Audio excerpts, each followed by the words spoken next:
국회법 개정안 충돌, 친박근혜에게 의원들 유승민 원내대표 물러나야 된다 이런 얘기까지 계속. 박근혜 대통령 정말로 이 거부권을 행사할까요? 이해가 잘 안 돼요. 박근혜 대통령이 왜 이렇게 강경한지. 문제 안 삼으면 문제될 수 없는 법안이다. 그렇죠. 일부러 문제를 정부와 청와대가 키웠다라고 보는 시각이 또 많거든요. 예. 이것저것 다 걷어내고 보면 사실은 유승민 새누리당 원내대표 보기 싫다. 유승민 찍어내기. 박근혜 대통령 대 유승민 원내대표 외길에 가까웠다고 봐야 됩니다. 왜 그렇게 싫어해요? 수틀리면. 국회법 개정안을 놓고 여당과 청와대가 충돌하고 있습니다. 박근혜 대통령은 왜 이렇게 강경한지, 그리고 이제 유승민 원내대표는 앞으로 어떻게 대응할지를 중심으로 짚어보겠습니다. 새누리당을 출입하고 있는 황준범 기자 나오셨습니다. 네. 안녕하세요. 안녕하세요. 네네. 오늘은 성한용 선임 기자가 휴가를 가서 이렇게 둘이서 좀 단출하게 진행을 하게 됐습니다. 네. 자, 오늘 지금 그 국회법 개정안 충돌, 이제는 청와대와 원내 지도부의 충돌이 아니라 뭐 친박, 친이의 세력 대결 양상으로 지금 번지고 있지 않습니까? 그렇습니다. 친박, 비박 대결이죠.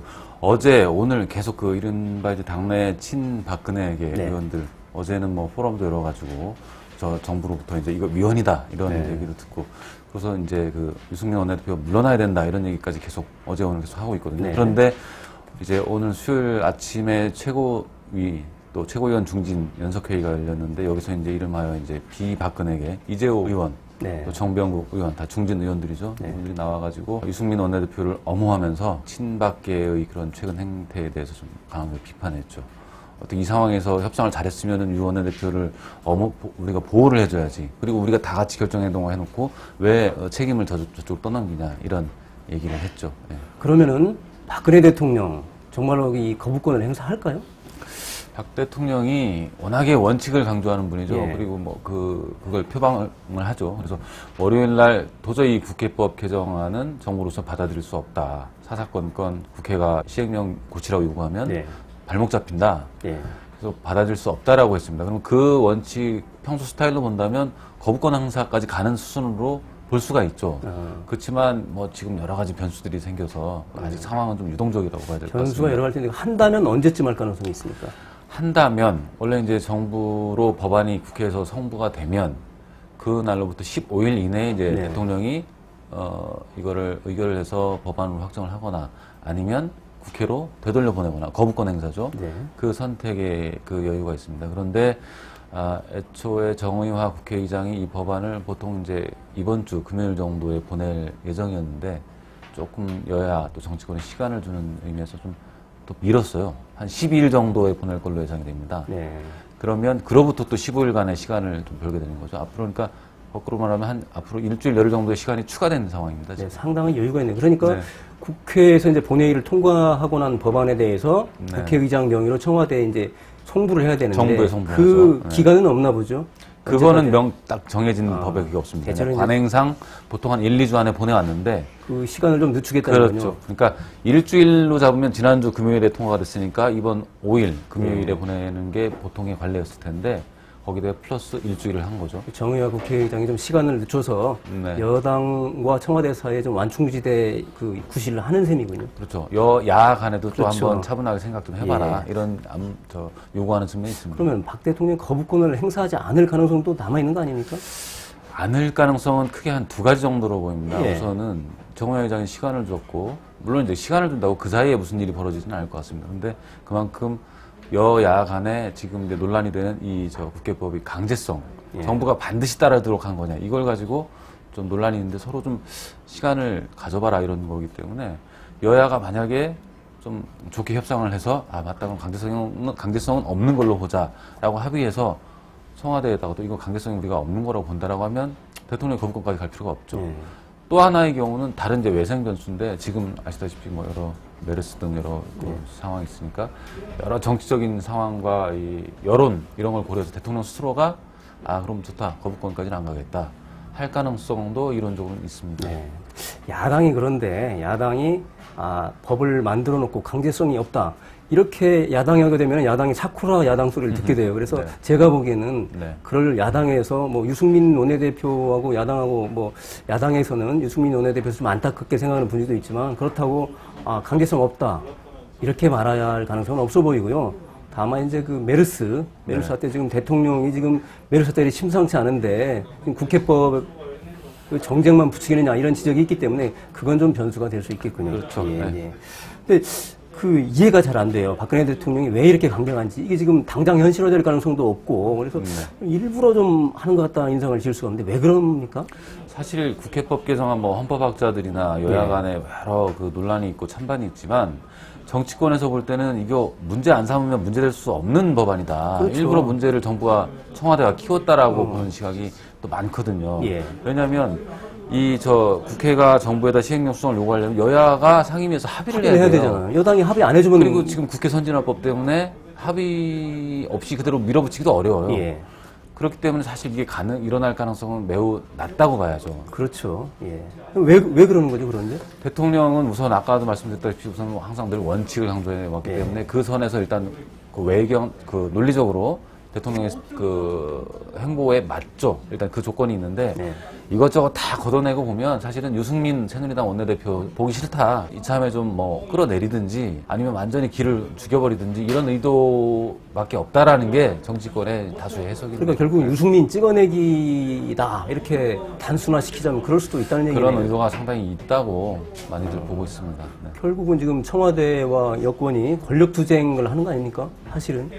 그렇죠. 박근혜 대통령 대 유승민 원내대표. 크게 봤을 때 두 사람의 그 정면 충돌 양상이죠. 그런데 왜 그렇게 옛날 비서실장도 하고 자기 또 친박, 원조 친박인데 왜 그렇게 싫어해요? 2005년에 비서실장을 한 10개월로 모셨었죠. 굉장히 원조 진짜 친박인데, 그래서 2007년 대선 때는 굉장히 앞장서서, 그렇죠. 당내 경선 때 이명박 대통령 공격하는 앞장서고, 대야 공격에도 앞장서고 했는데, 2011년 그 무렵부터는 상당히 이제 유승민 원내대표로서는 박근혜 대통령이 2012년 대선을 위해서는 이러이러한 좀 뭔가 좀 행보를 바꾸고 컨셉도 바꾸고 노선을 바꾸고 해야 된다라고 끊임없이 얘기를 하는데 박 대통령이 그게 유승민 원내대표가 보기에는 아니었던 거죠. 그래서 서서히 그때부터 감정적으로 멀어지기 시작했죠. 유승민 원내대표도 당시에는 이게 이제 박근혜 대통령 만들기 위해서 그런 거 아니었어요? 그렇습니다. 네. 그렇게 변화하지 않으면 집권 못한다 이거였는데 결국은 사실 2011년 12월에 최고위 때 그때 홍준표 대표 시절에 유승민 원내대표가 2위 최고위원이었는데 스스로 최고위원을 던짐으로써 그 최고위원회가 무너지고 박근혜 의원이 비상대책위원장으로 등판해서 그래서 그 당도 바꾸고 해서 집권한 거거든요. 자, 유승민 원내대표 굉장히 지금 코너에 몰려 있는데요. 지금 어떻게 대응하고 있습니까? 계속 일단 즉각 반발하지 않고 있고요. 그냥 때가 되면 말할 기회가 있을 거다 이렇게 좀 하면서 여러 가지 생각을 가다듬고 있는 것 같습니다. 유승민 원내대표가 이제 정면 대결, 자, 국회 거부권 행사해라 그러면 재의결하겠다 이렇게 나올 가능성은 없나요? 유승민 원내대표의 그 성격이나 평소 스타일로 보면 본인은 그러고 싶은 마음도 강할 것 같습니다. 그런 직선적이죠? 네, 상당히 실제 말로 수틀리면 던진다 또는 한번 붙어보자 이런 스타일도 좀 있거든요. 그런데 이제 본인도 일개 의원이 아니니까 여러 고려를 좀 하고 있을 걸로 보입니다. 당내에서 유승민 원내대표 세력은 좀 어때요? 2월 달에 원내대표에 당선됐는데 그때 이주영 의원하고 붙어서 80대표를 얻었고 이주영 의원이 당시 65표를 얻었었거든요. 예상보다 뛰어넘는 표 차이로 이겼어요. 그렇죠. 그런데 그러면 80여 표가 다 유승민 원내대표의 충직한 세력이냐? 그건 좀 아직도 그러니까 박근혜 대통령에 대한 반감을 가진 세력이 결집해서 지금 유승민 원내대표 만들기에 지금 똘똘 뭉친 거 아닌가요? 박 대통령에 대한 반감과 내년 총선 때 변화하려면 어쨌거나 유승민을 원내대표 해야 된다. 이런 또 전략적 판단도 깔려 있었죠. 근데 이제 대통령이 저렇게 강경하게 거부권 행사 시사하고 그러면 여당의 원내대표가 이제 결국은 책임을 지고 물러나게 될 그런 상황이 도래할 가능성이 높지 않나요? 지금 사실은 가능성이 외길에 가깝다고 봐야 됩니다. 그러니까 사퇴할 수밖에 없다. 만약에 거부권을 대통령 행사에서 넘어왔을 때 재의결에 붙이거나 안 붙이거나 두 가지입니다. 근데 안 붙일 경우 사실 당내에서 이제 만류를 해서 유승민 대표가 만약에 원내대표가 재의결에 붙이고 싶어 해도 대부분 김무성 대표나 이런 분들은 만류할 가능성이 높거든요. 그러면은 그러고 나면 유승민 대표는 큰 충돌은 피할 수 있지만 야당 하고의 관계가 틀어지고 야당이 반발할 테고 또 야당하고 협상력도 떨어집니다. 예. 또 재의결에 붙여서 붙이는 순간 사실은 청와대하고 굉장히 피할 수 없는 정면 충돌을 해서 어느 경우든 거취를 정리하게 되는 그런 압박을 받게 될 가능성이 이제 그렇게 몰려서 사퇴를 하기보다 정치적으로 오히려 청와대에 대해서 어떤 정치적 의견 명확한 나는 이렇게 했는데 이런 위헌이 아니다라는 의사를 표출하면서 선도적으로 사퇴, 이게 정치적 하나의 항의의 표시죠. 그럴 가능성도 있는 거 아닌가요? 그럴 가능성도 있죠. 예, 그런데 예. 뭐 상황은 좀 봐야 될 것 같습니다. 자, 김무성 대표. 당시 이제 국회법 처리 당시에 그 유승민 원내대표가 김무성 대표하고도 다 협의를 했을 텐데요. 네. 좀 김 대표의 그 태도는 좀 아이성한 것 같아요. 이것도 아니고 저것도 아니고 뭡니까 도대체? 일단은 늘 여권 내 분란 이거를 일으키지 않으려는 자세, 그걸 최우선의 기준에 두고 행동을 해왔습니다. 그래서 이번에도 사실은 김 대표도 할 말이 없는 상황이거든요. 같이 그렇죠. 협의를 한 거기 때문에. 근데 이제 당내에서 반발이 이렇게 올 때 자제하자. 예. 우리는 하나다. 이런 얘기만 좀 하고 있죠.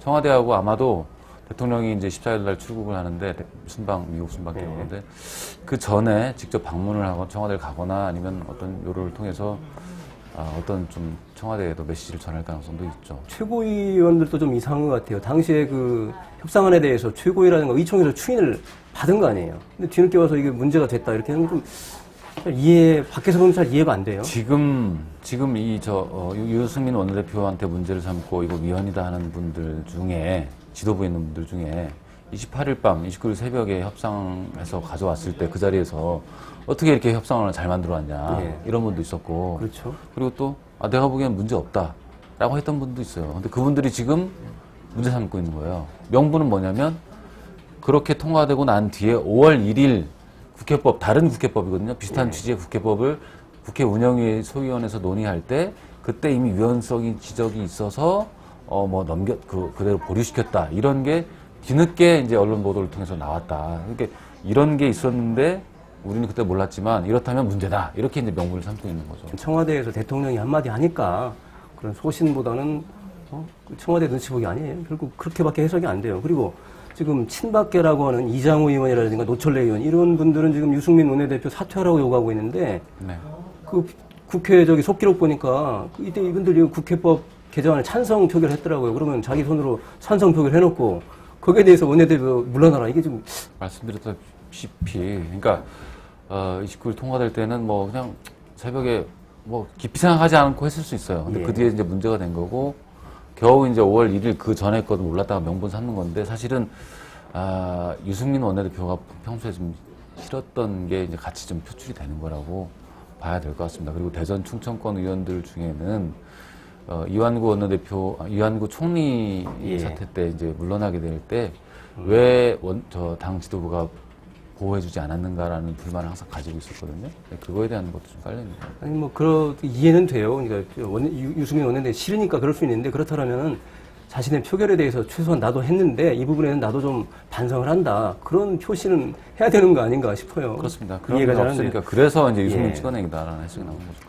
결국 만약에 이제 마지막으로 그 재의결이 이제 이루어질 경우 거부권 행사하고 우여곡절 끝에 재의결이 표결이 이루어질 경우 이게 재의결이 되려면 이제 국회 과반 출석에 3분의 2 찬성을 해야 되는데 어떻게 그게 좀 가능합니까? 무기명 표결입니다. 그때는 반란표가 있을 수 있잖아요. 반란표 있을 수 있죠.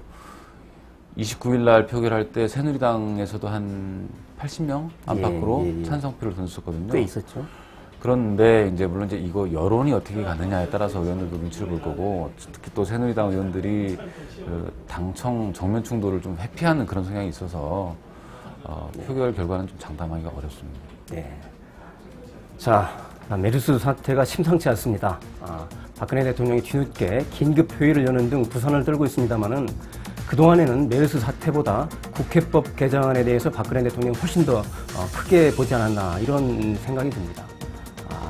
대통령을 더 이상 국민이 걱정하는 그런 나라가 되지 않았으면 좋겠습니다.